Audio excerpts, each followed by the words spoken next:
부활절 아침에 한 남편이 있었습니다. 아내 집사님이 너무 남편을 괴롭히는 거예요. 당신 왜 성경 공부도 안 하냐고, 공부를 해야지 믿음이 생긴다고 자꾸 바가지도 긁고 못 살게 구니까 남편이 할 수 없이 신약성경, 우리 말로만 신약성경대학을 들었어요. 그래서 예수님의 생애를 쭉 훑었습니다. 그래서 무언가 이제 성경적인 지식이 생겼어요. 이 아내를 어떻게 골탕 먹일까 이런 생각을 하다가 여보 일로 와봐. 부활절 아침에 아내에게 묻습니다. 여보, 당신은 나보다 오래 예수를 믿고 성경도 많이 하니까 이 질문에 꼭 답해봐. 왜 예수님께서 부활하셨는데 왜 자기의 제자들에게 나타나지 않고 막달라 마리아와 다른 마리아 또 다른 여자들에게 먼저 나타나신 이유가, 그 이유가 뭔지 알아? 그렇게 물었습니다. 근데 진짜 성경 지식을 알기 위해서 묻는 건 아니고 이 아내 집사님이 생각을 했어요. 이 화상이 나를 뭘 골통 먹이려고 이렇게 하나, 여러 가지 생각을 하다가 생각이 떠오르지가 않는 거예요, 답을. 여러분 답을 아세요? 근데 뭔데? 나 모르겠는데 뭔데? 물어봤어요. 이 남편이 뭐라고 했는지 아세요? 답을 알아도 답을 얘기 안 하시죠? 분위기가 엄숙해서. 이렇게 대답했대요. 야, 여자에게 먼저 말해놔야 그 여자들이 입이 싸서 온 동네에 예수님의 부활의 소식을 쫙 퍼뜨릴 거 아니야. 제 아내가 이거 하지 말랬는데 지금 이거 할 때냐고. 여러분, 예수님의 부활하심이 믿어지십니까? 이 부활의 아침에 여러분이 하나님께 예배하는 이유가 뭘까요? 여러분, 다시 한번 부활의 예수님을 바라보는 여러분 되시길 바랍니다. 자, 옆 사람하고 인사하겠습니다. 예수 다시 사셨습니다.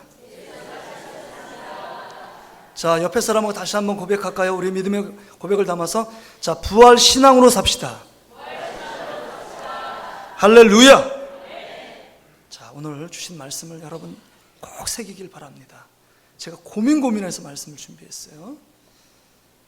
자, 예수님이 십자가에 죽으실 때 제자들은요, 예수님을 그 죽인 것 때문에 로마 병사들이 자신도 예수님처럼 죽일까 해서 겁내고 그들이 꼭꼭 집에 숨고 또한 죽음의 두려움, 공포 때문에 엄청난 두려움 속에 사무쳐 있었습니다. 집 밖에 나가지 않고 문을 잠그고 있었습니다. 근데 부활의 예수님이 찾아왔습니다. 그 이후에 성령을 받았습니다. 이들의 삶이 이제 예수 그리스도의 십자가의 죽음과 부활의 삶이 실제가 되었습니다. 이제 달라졌습니다. 이제는 예수님을 죽였던 대상과 서기관과 바리새인들 앞에서 당당하게 예수님의 십자가의 죽으심과 부활을 선포하기 시작했습니다. 채찍에 맞았습니다. 모진 고난이 있었습니다. 그럼에도 불구하고 생명에 대한 두려움이 없었습니다. 이제는 예수님의 부활하심을 목 놓아 외치고 전도하는 사람으로 예수님의 제자들이 변화가 되었습니다. 왜 그들이 변화됐을까? 그 제자들 중에, 예수님의 제자들 중에 예수님께 유독 사랑을 받았던 제자가 있습니다. 12제자 누구죠? 베드로요?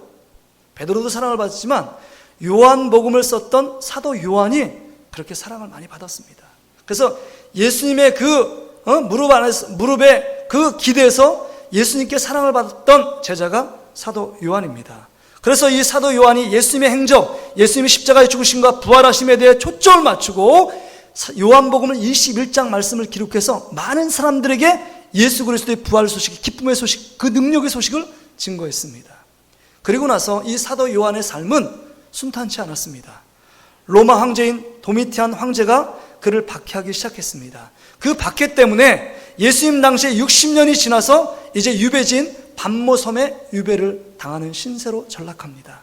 그 반모섬에서 정말 하나님께서 특별한 은혜를 주셔서 기도하는 가운데 천국의 환상, 예수님의 환상을, 천국의 환상을 보고 기록한 말씀이 요한계시록, 여러분이 잘 아는 오늘 읽었던 요한계시록 22장까지 지금 이제 현재의 교회들에게 전해야 될 말씀과 장차 예수님이 이 땅 가운데 어떻게 임할지에 대한 그 말씀이 요한계시록의 말씀에 담겨져 있습니다.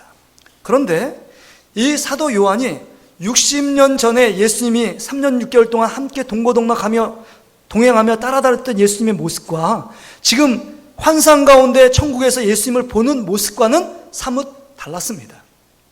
그 내용이 오늘 16절에 기록되어 있습니다. 손에는 7뼈를 붙잡고 있고 입에는 좌우에 날선 검이 있고 그 다음에 자기 얼굴에는 해같이 엄청난 큰 광채가 예수님을 비추는 그 위험 있는 모습으로 오늘 이 기록되어 있는 모습을 봅니다. 우리 16절 말씀 한번 같이 한번 읽어볼까요? 시작.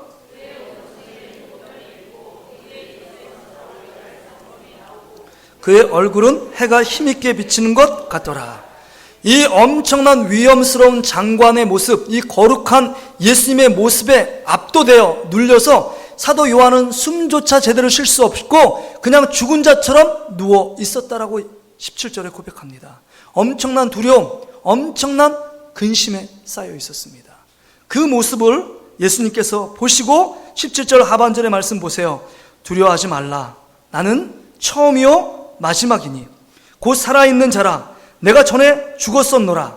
볼지어다 이제 세세토록 살아있어 사망과 음부의 열쇠를 가졌노니 라고 기록되어 있어요.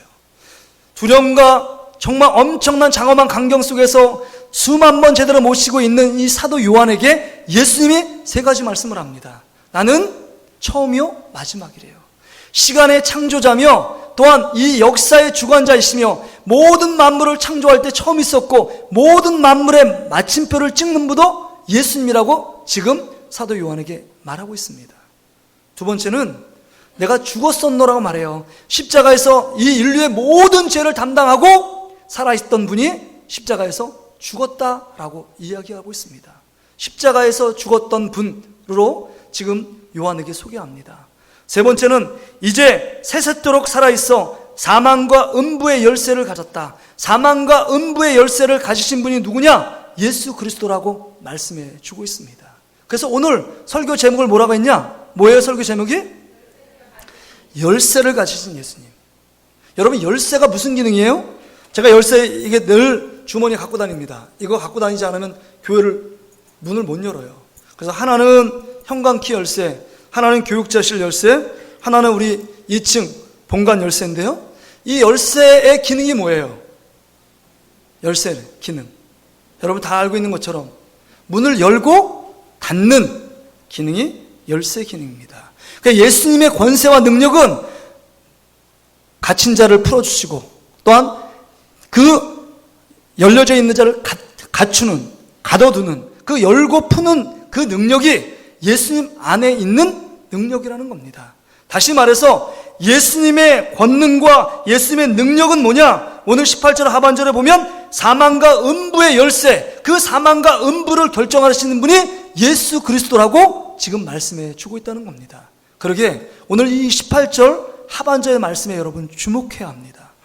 그럼 여러분 좀 더 구체적으로 그럼 여러분 사망의 그 열쇠를 가지셨다. 이 말씀은 예수님은 살고 죽어있는 자를 여러분 주관하시고 그 살고 죽음의 권세를 그 다음에 결정하시는 분이 예수 그리스도라는 겁니다. 그러니까 살게도 하시고 죽게도 하시는 분이 누구다? 예수님이라는 거예요. 삶과 죽음의 권세, 생사의 권세를 잡고 있는 분이 예수 그리스도임을 이 열쇠를 가지신 예수님의 형상을 통해서, 모습을 통해서 이야기하고 있다는 겁니다. 또 두 번째는 음부의 열쇠를 갖고 있어요. 음부는 뭐죠? 죽는 사람이 거하는 장소입니다. 다시 말해서 예수 그리스도를 믿지 않고 죽음의 장소가 어디죠? 어디에 거하여? 음부, 곧 지옥에 거하는 겁니다. 그러니까 지옥의 문을 열고 닫을 수 있는 권세가 누구에게 있다는 거예요? 예수님께 있다는 겁니다.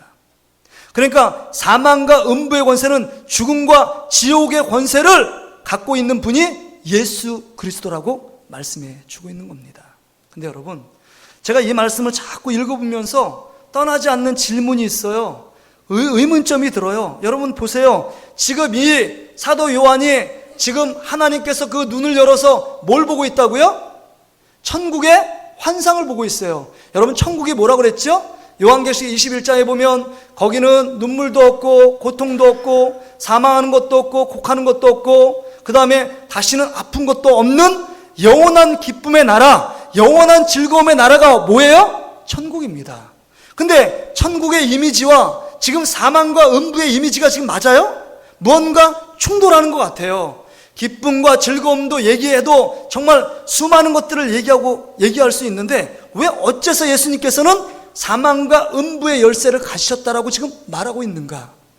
이건 무언가 서로 대립되고 갈등하는 부분인데 이 이미지하고 맞지 않은데 좀 더 심하게 얘기하면 예수님께서 십자가 우편에 천국의 우편에 앉아 계시면서 지금 사망과 음부의 권세를 얘기하는 거 보니까 우리에게 두려움과 공포를 주기 위해서 지금 말씀하고 있는 것 아닌가? 이런 생각이 심지어 들기도 합니다.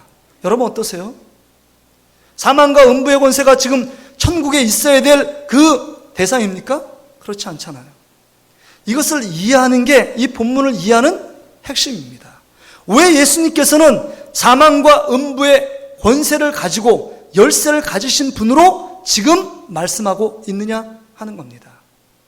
여러분 이 말씀을 이해하실 수 있겠어요? 여러분 어떻게 이 말씀을 우리 삶 가운데 적용시킬 수 있겠습니까? 여러분 이것은요 분명한 의도와 목적을 갖고 예수님께서 말씀하고 있는 겁니다. 그냥 나온 말이 아니에요. 우발적으로 나온 말이 아니라는 겁니다. 이것은 예수님이 실체가 무엇인지, 예수님이 누구신지를 아주 자세하게, 아주 구체적으로 보여주는 장면입니다. 예수님께서는 어떤 권세와 능력이 있는지를 보여주고 있는 거예요. 천국에 있는 모습과 지금 사망과 음부의 열쇠를 가지신 예수님의 모습을 동시에 보여주면서 이제는 예수님의 사망, 곧 죽음의 문을 통과해서 천국과 지옥의 문을 열고 닫을 수 있는 권세가 예수님께 있음을 확실하게 지금 사도 요한을 통해서 이것을 기록하게 만들고 좀 믿는 자와 믿지 않는 뭐하는 자에게 이것을 전파라고 19절에 말씀하고 있는 것입니다. 다시 말씀드려 여러분 예수님이 천국과 지옥을 보낼 수 있는 유일한 분이시라는 사실을 지금 이 말씀을 통해서 이야기하고 있다는 겁니다. 천국을 보내고 지옥을 보낼 자를 누가 결정하신다고요? 예수 그리스도가 결정한다는 거예요. 좀 더 구체적으로 설명하면 예수님께서 우리의 죄를 대신해서 십자가에 죽으시고 우리 인간과 똑같이 죽으시고 사망하고 3일 후에 부활하심으로 음부의 권세, 다시 말해서 지옥의 권세를 깨뜨리시고 부활하셔서 천국에서 세세토록 왕노릇하고 계신 분이심을 지금 보여주고 있다고 하는 것입니다. 그 예수 그리스도가. 그러니까 부활하신 장면을 통해서 이제는 우리가 사망과 음부의 권세를 이기신 예수 그리스도의 모습을 지금 그려주고 있다는 겁니다. 여러분 이 장면을 요한에게 보여주면서 이것을 모든 사람에게 알리도록 기록하라고 명령합니다. 그러니까 예수님께서 전달하고자 하는 핵심 메시지는 이겁니다. 그러니까 나를 믿는 자는 죽음과 지옥의 문을 닫으시고 죽음과 지옥의 문을 닫으시고 천국으로 인도해 주신다는 말씀이 오늘 본문의 핵심 메시지인 줄 믿습니다. 이 말씀이에요.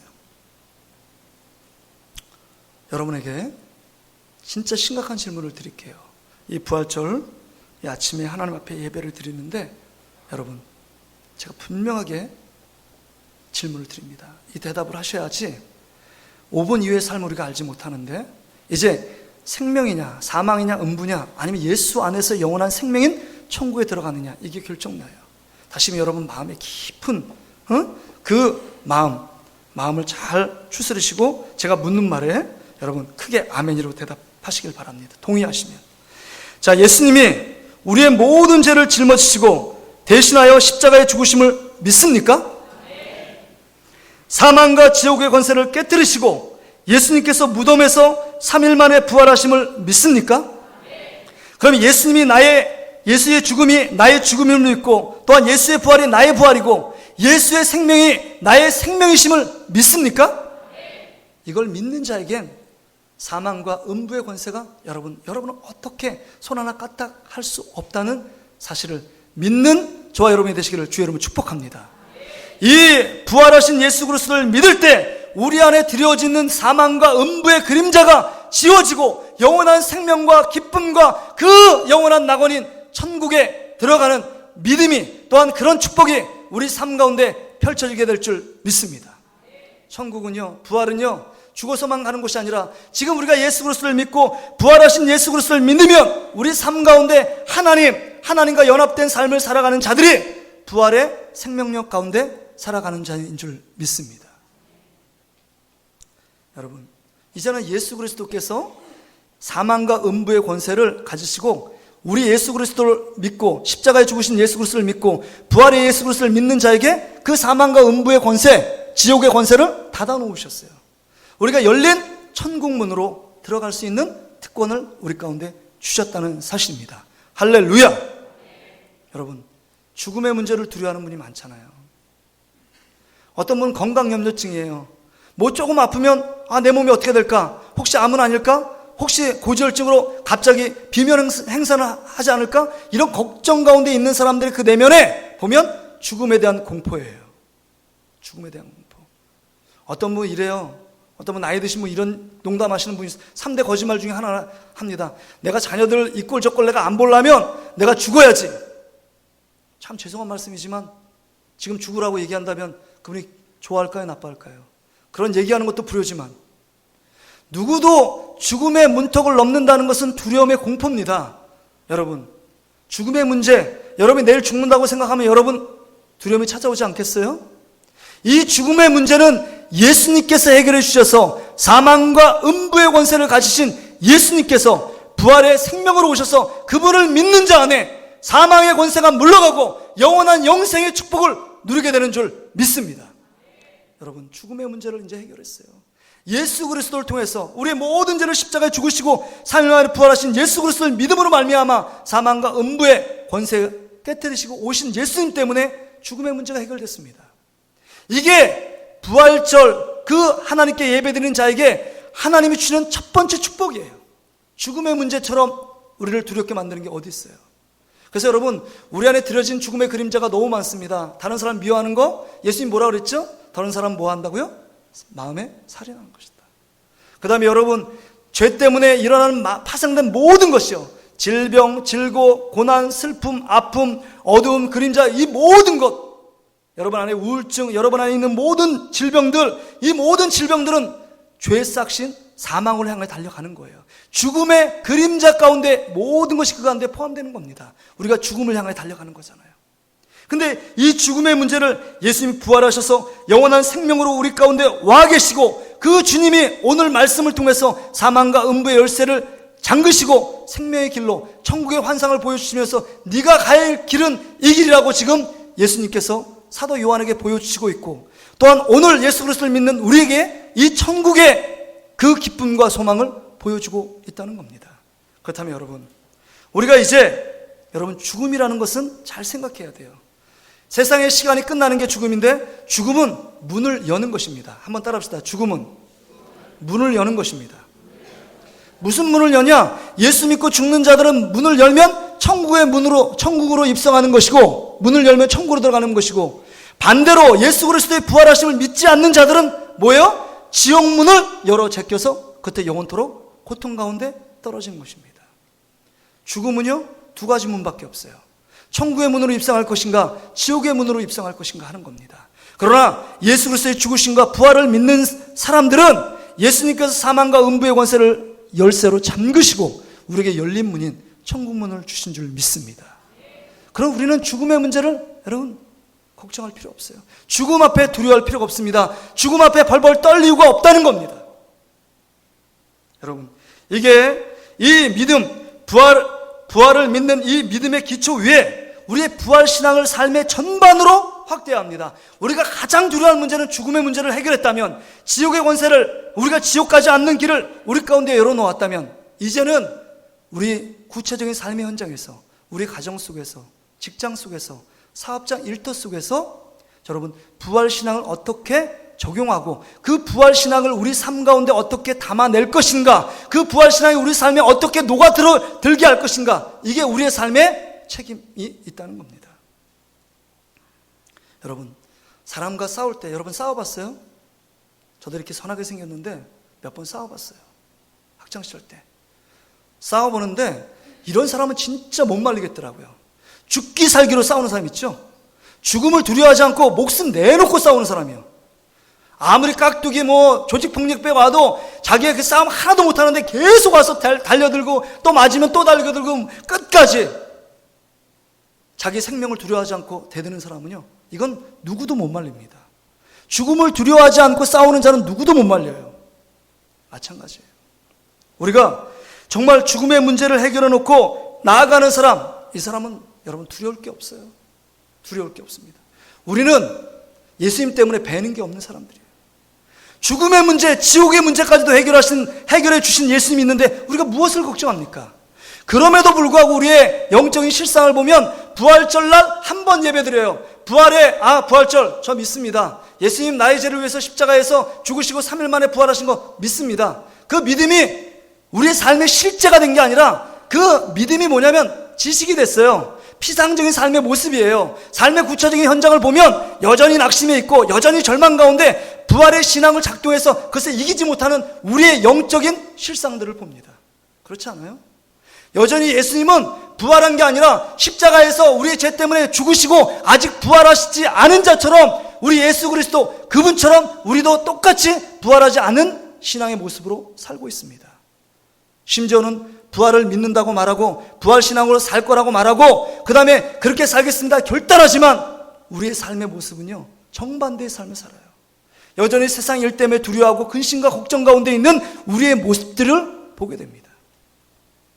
여전히 죽음의 공포는 나를 어쩔 수 없이 정말 옴짝달싹 할 수 없는 그 굴레 속에 갇혀있는 죽음으로 생각하며 살아가는 사람이 참 많습니다. 그러면서 얘기해요. 내가 죄를 많이 졌기 때문에 천국에 들어갈까 말까 참 망설여진다고.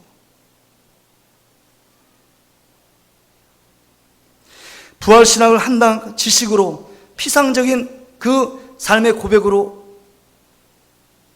드리는 자들은 부활신앙의 삶으로 살지 못해요. 구체적인 삶 속에서 부활신앙으로 삶을 극복하지 못하는 우리의 모습을 봅니다. 그래서 제가 늘 부활절 되면 떠오르는 예화가 있어요. 마틴 루터가 종교개혁을 일으켰습니다. 정말 구교 캐토릭이 엄청나게 있잖아요. 3년 4년 전에 캐토릭이 뭐라고 발표했냐면 예수님이 부활하셨다, 그건 거짓이다, 이렇게 캐토릭이 주장을 했습니다. 예수님 부활하지 않았다, 이렇게 얘기했어요. 또 몇 달 전에는 뭐라고 했냐면 여러분 실망하지 마세요, 예수님은 재림하지 않습니다. 이게 바티칸 교황청의 교지에 내려온 거예요. 그러니까 이게 이렇게 엄청나게 어떤 성경으로 빗나가니까 이 마틴 루터가 종교개혁을 일으켜 비텐버그 성전에 95개 방배문을 써가지고 종교개혁을 일으켰잖아요. 근데 종교개혁을 일으키고 시간이 지나면 모든 게 하나님의 뜻 가운데 모든 게 일사천리의 은혜 가운데 잘 진행돼야 되는데 진행되지 않아요. 점점 더 뻑뻑합니다. 점점 더 가시가 있고 장애물이 점점 더 큰 장애물이 일어나요. 교황청부터 시작해서 모든 그 사제 신부들이 자기를 죽이려고 달려들어요. 하나님께 기도했지만 기도의 힘이 점점 떨어집니다. 자기가 종교개혁의 깃발을 높이 들었지만 점점 더 낙심이 찾아오고 점점 더 절망의 깊은 수렁 가운데 빠져들고 있습니다. 너무 고통스러워서 집을 향하여 뚜벅뚜벅 걸어가는데 집에 문을 열고 딱 있는데 깜짝 놀래요. 자기 아내가 검은 상복을 입고 있는 거예요. 그래서 물어봐요. 여보, 당신 어디에 누구 아는 사람 장례 났어? 장례 났습니다. 누구 장례인데? 내가 아는 장례야? 누구 장례인데? 하나님이 죽었습니다. 뭐야, 미쳤어? 하나님이 죽긴 왜 죽어? 하나님이 살아계셔서 내가 이거 종교개혁하는 거 몰라? 내가 지금 기도하면서 그 일들 진행하고 있잖아. 하나님 죽긴 왜 죽어? 당신 미쳤어? 여보, 당신의 모습을 보니까 하나님이 죽은 것 같아. 낙심하고 절망 속에서 그 가운데 신음하고 고통하고 있는 모습을 보니까 하나님은 살아계시지 않는 것 같아. 하나님을 위한 장례식을 치러야 될 것 같아. 지금 우리의 모습 아니에요?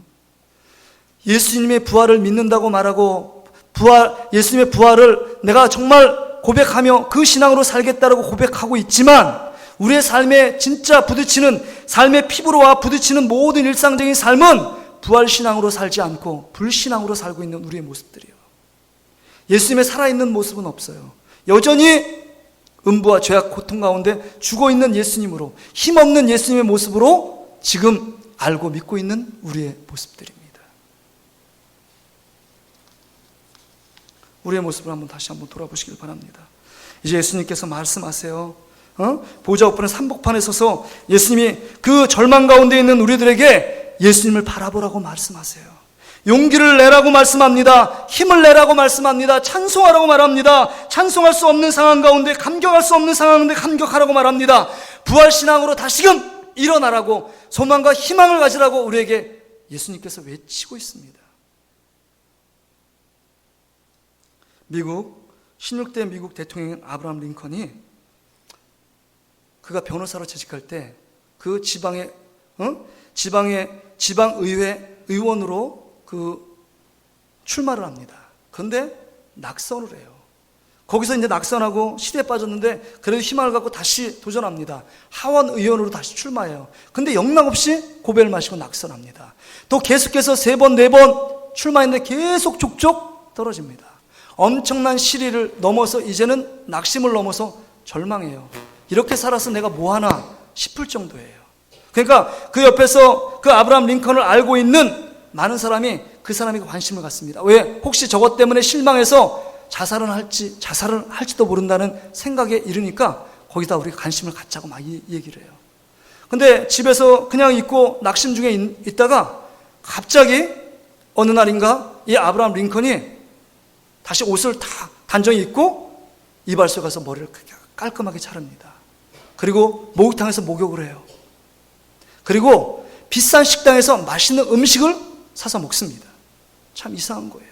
근데 길거리 가면서 이렇게 고백을 합니다. 이렇게 고백해요. 혼자 중얼거리면서, 오늘 떨어졌어도 내일 다시 할 수 있어. 내겐 부활의 주님이 도와주실 거야. 할렐루야. 이렇게 고백하는 거예요. 그때의 상황을 자기가 기록했던 자서전에 이때의 상황을 이렇게 기록하고 있습니다. 나는 지금 이 세상에서 가장 비참한 인생을 살고 있다. 나는 재기할 수 없을 것만 같은 심정이다. 나는 인생의 막다른 골목에 있다. 그러던 중에 나는 성경을 읽다가 죽음에서 부활하신 예수님을 만났다. 할렐루야. 다시 한번 읽어볼게요. 그러던 중에 나는 성경을 읽다가 죽음에서 부활하신 예수님을 만났다. 부활하신 예수님을 만나면 우리의 삶이 달라지는 줄 믿습니다. 부활하신 예수님을 만나면 우리가 소망 없는 인생, 절망 가운데 있는 인생이 소망과 희망의 날개를 펴 하나님께 달려가 우리의 삶을 다시 한번 새롭게 변화된 인생으로 거듭나게 되는 줄 믿습니다. 부활의 생명력을 경험한 사람, 그것을 믿는 사람.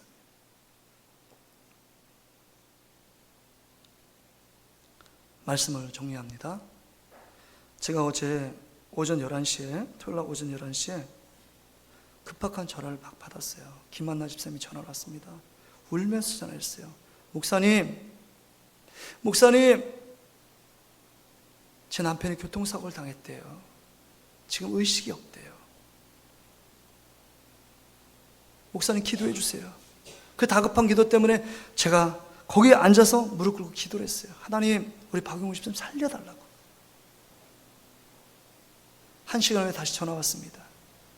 이런 전화예요. 엄청난 비보의 전화입니다. 목사님, 박용구 집사님이 갔대요. 이거 꿈이지요? 목사님 말씀해 주세요. 꿈이지요? 그래서 제가 뭐라고 대답했는지 아세요? 저도 꿈인 것 같아요. 꿈이었으면 좋겠습니다. 이렇게 얘기를 했어요. 그리고 전화를 끊고 좀 있다가 몇 분의 장로님과 함께 시신이 안치되어 있다는 병원으로 찾아갔습니다. 어떤 사고인지 모르는 사고 때문에 장례를 잘 치르지 못하는 상황 가운데 있는데 실감이 나질 않는 거예요. 박용우 집사님이 죽었다는 게 실감이 안 나요. 왜냐하면 지난주에 저한테 오셔서 김만나 집사님 같이 어머니 마치다가 남은 닌겔이 다섯 닌겔이 있는데 우리 혹시라도 힘든 우리 성도들이 있으면 그거 갖다 바치라고 저한테 가져왔어요. 박용우 집사님이. 네, 알겠습니다. 제가 혹시 아픈 분들이 있으면 제가 사용하겠습니다. 라고 그걸 기쁘게 받았어요.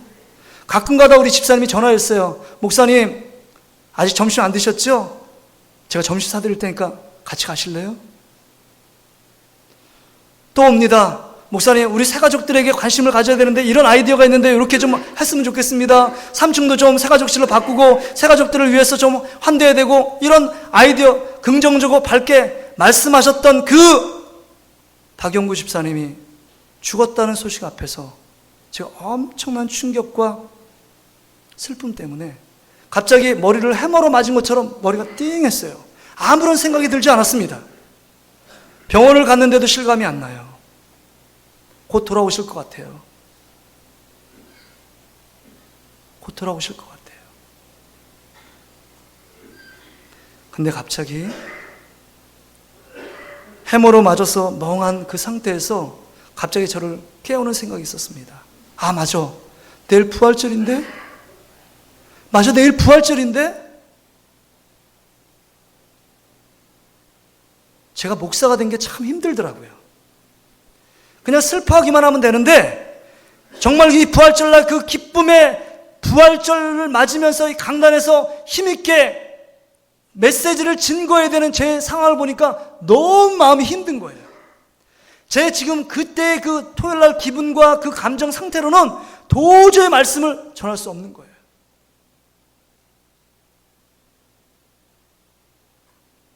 여러분, 슬픔과 고통을 당한 게 남의 일이면요, 그거 자신 있게 말하고 이렇게 하라고 저렇게 하라고 말할 수 있어요.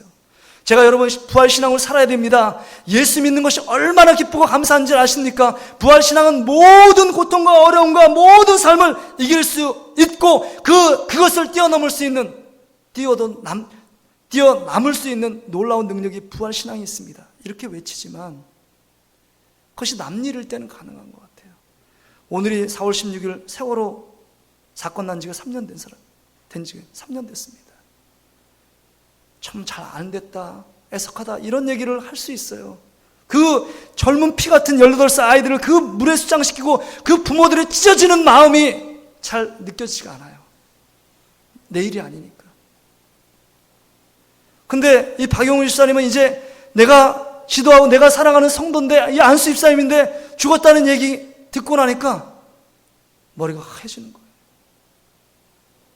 그러면서 하나님께서 제 마음 가운데 뭐 숨겨둔 비밀처럼, 숨겨둔 치부를 드러내는 것처럼, 내 안에 정말 너 안에 진짜 부활신앙이 있느냐? 너 정말 진짜 예수님 진짜 믿느냐? 이런 생각을 저에게 계속 끊임없이 하고 있는 것 같은 느낌이 들어요.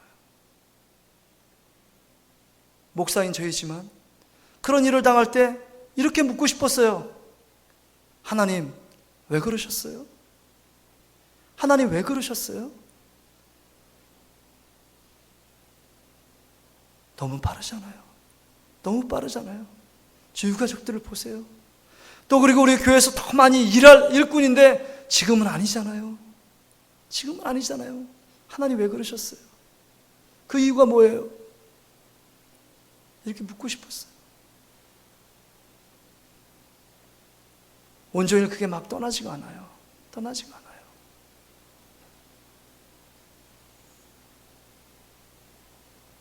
열 10시에 예배를 드렸습니다. 안치 예배를 드렸어요. 밤 10시에. 설교가 나오지 않습니다. 그런데 거기서 김한나 집사님의 얘기가 너무 마음이 아픈 거예요. 여보, 지금 집에 있지? TV 보고 있을 거야. 퇴근해서 TV 보고 있을 거야. 여기 저기 영정사진에 있는 거 당신 아니지? 아니지? 이렇게 하면서 계속 울고 있어요. 진짜 그런 것 같더라고요. 저도 너무 그랬으면 좋겠다는 생각이 막 밀려오더라고요.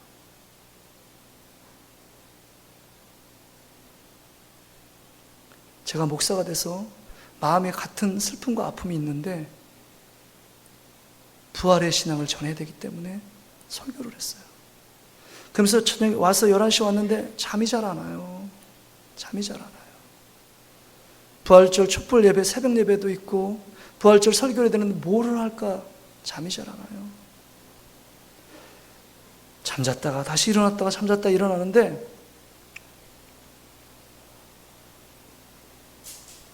하나님이 저에게 이렇게 물으시는 것 같더라고요. 너 이런 상황 속에서 부활의 기쁨과 그 부활의 능력을 설교할 수 있니? 근데 야, 김 목사야, 내가 당한 이해할 수 없는 고난과 십자가의 무게를 넌 진짜 이해할 수 있니? 너 지금 힘들고 어렵니? 그래서 내가 부활했잖아. 내가 네 곁에 있잖아. 이거 몰랐어? 이거 몰랐어? 정말 여러분들이 부활신앙을 믿고 있으세요? 박용일 씨 언젠가는 돌아가실 분이잖아요. 근데 우리 생각은 이해할 수 없고 그 다음에 감당할 수 없는 슬픔을 지금 당하기 때문에 우리 눈에 눈물이 나고 마음에 엄청난 고통이 있습니다. 이런 이해할 수 없는 사건이 이번 한 번뿐이겠어요? 여러분이 앞으로 살아가는 인생 가운데 엄청나게 도처에 이런 많은 일들이 있을 겁니다.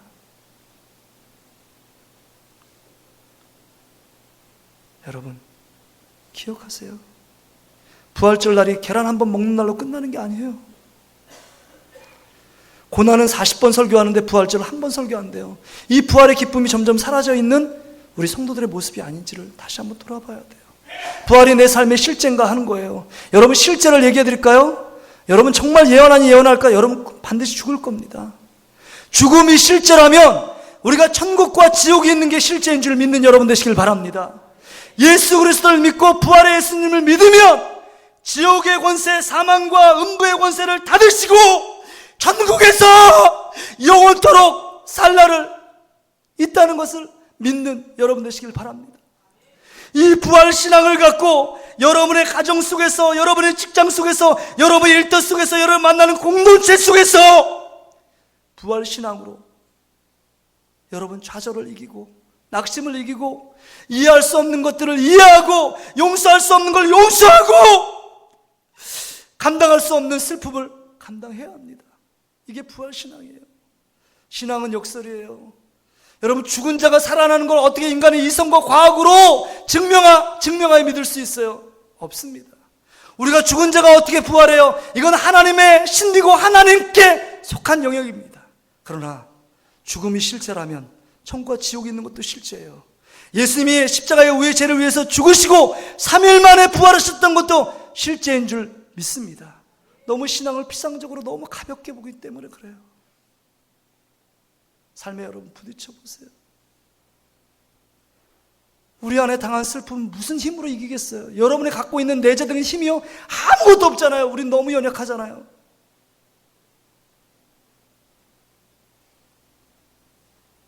이제 여러분, 제가 너무 슬픈 가운데 있는데 우리 성가대 곡을 보는데 첫째, 둘째 곡은 괜찮은데 셋째 곡이 너무 밝아요. 박수 치고 싶어요. 근데 이런 비보 장례 앞에, 교회장을 치르고 있는 장례 앞에 이런 기쁨의 찬양을 불러서 되겠나, 이런 생각이 자꾸 드는 거예요. 제 안에도. 그분을 생각하면 그거 부를 수 없을 것 같아요.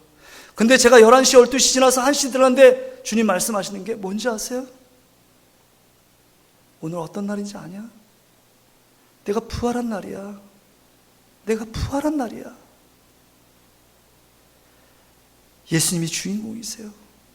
그렇기 때문에 얼굴에 철판을 깔고라도 역설이기 때문에 정말 슬퍼할 그 슬픔의 가운데 있을 때 기뻐하고, 찬양할 수 없는 가운데 있을 때 더 기쁘게 찬양하고, 고통 가운데 있을 때 예수님의 부활을 보고 희망을 노래해야 되고, 정말 예배하고 싶지 않은 마음이 있을 때 더 예배해야 되고, 찬양할 수 없는 상황 가운데 있을 때 더 찬양해야 되는 것, 이게 예수님의 부활을 믿는 신앙인, 그리스도인의 삶인 줄 믿습니다.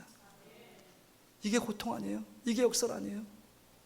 제가 마음이 정말 무너져서 슬픔과 고통 가운데 있어서 설교할 수 없는 상황 가운데 있지만, 목사로서 어느 때는 돌잔치 가서 기뻐합니다. 또 기쁨의 잔치인 결혼식 가서 더 기뻐하는, 인생 가운데 가장 기뻐하는 결혼식 장례가 있잖아요. 그러면 장례하고 결혼식 가운데 있을 때 바꿔서 하면 어떻게 하겠어요? 그리고 오늘 또 여러분 생각할까요? 하필이면 오후 예배 때 무슨 찬양제냐?